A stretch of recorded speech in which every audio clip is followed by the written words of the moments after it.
క్రీస్తునందున్న ప్రియులకు ప్రేమతో వందనాలు తెలియజేయుచున్నాను. జనవరి నెల 5వ తేదీ 2025.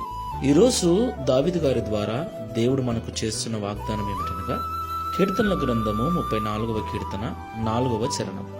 నేను యెహోవా యొద్ద విచారణ చేయగా ఆయన నాకు ఉత్తరమిచ్చెను. నాకు కలిగిన భయములన్నిటిలో నుండి ఆయన నన్ను తప్పించెను. ఆమేన్.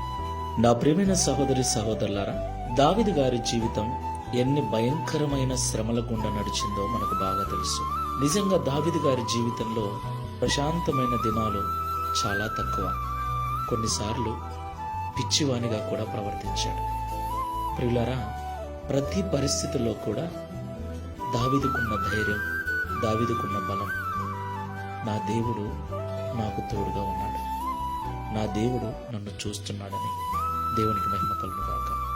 తనకొచ్చిన ప్రతి బాధలో, తనకొచ్చిన ప్రతి శ్రమలో ఆయన దేవుని యొద్ద అడిగినప్పుడు, అయ్యా ఈ బాధ ఎందువలన వచ్చింది, దీనికి అంతమేమిటి, దీని పరిస్థితి పర్యవసానం ఏమిటని అడిగినప్పుడు దేవుడు ఆయనకు ఉత్తరమిచ్చి ఆయనకు కలిగిన భయాలన్నిటిలో నుండి దేవుడు తప్పించాడు.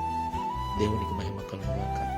ఈ మాటలు వింటున్న ప్రియ సహోదరి సహోదరుడా, విశ్వాస యొక్క జీవితం అంత ప్రశాంతంగా ఏమీ ఉండదు.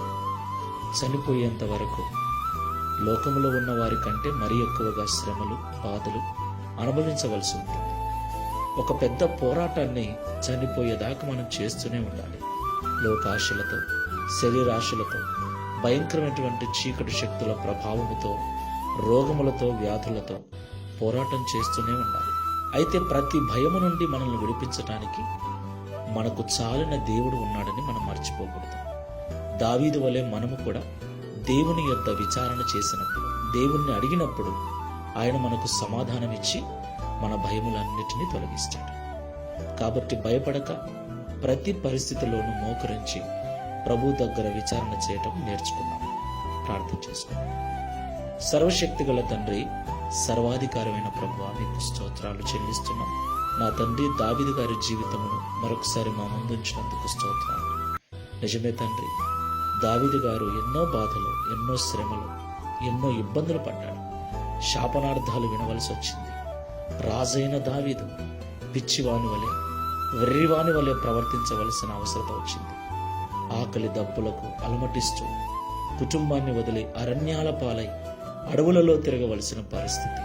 అయ్యా, వాటన్నిటిలో కూడా దావీదు నీకు మొరపెట్టినప్పుడు, నీ యొద్ద విచారణ చేసినప్పుడు దావీదుకు ఉత్తరమిచ్చి, సమాధానమిచ్చి, దావీదుకు కలిగిన ప్రతి భయములో నుండి విడిపించి తప్పించిన దేవా, నీకు స్తోత్రాలు. ఈ మాటలు వింటున్న మా ప్రియులను జ్ఞాపకం చేసుకో. ఏ ఏ విషయాలకు భయపడుతున్నారో, ఏ ఏ పరిస్థితులను బట్టి భయపడుతున్నారో, ఏ వ్యక్తులను బట్టి భయపడుతున్నారో జ్ఞాపకం చేసుకోండి. దావీదు వలె నీ యొద్ద విచారణ చేయనట్లుగా ప్రతి బిడ్డను ప్రార్థన ఆత్మతో నింపండి. తద్వారా వారికి కలిగిన ప్రతి భయము నుండి విడుదల కలిగించి దావీదు వలె మేము కూడా సాక్ష్యం ఇచ్చినట్లుగా సహాయం చేయమని యేసు నామములో ప్రార్థిస్తున్నాము తండ్రి. ఆమేన్. Praise the Lord. God bless you.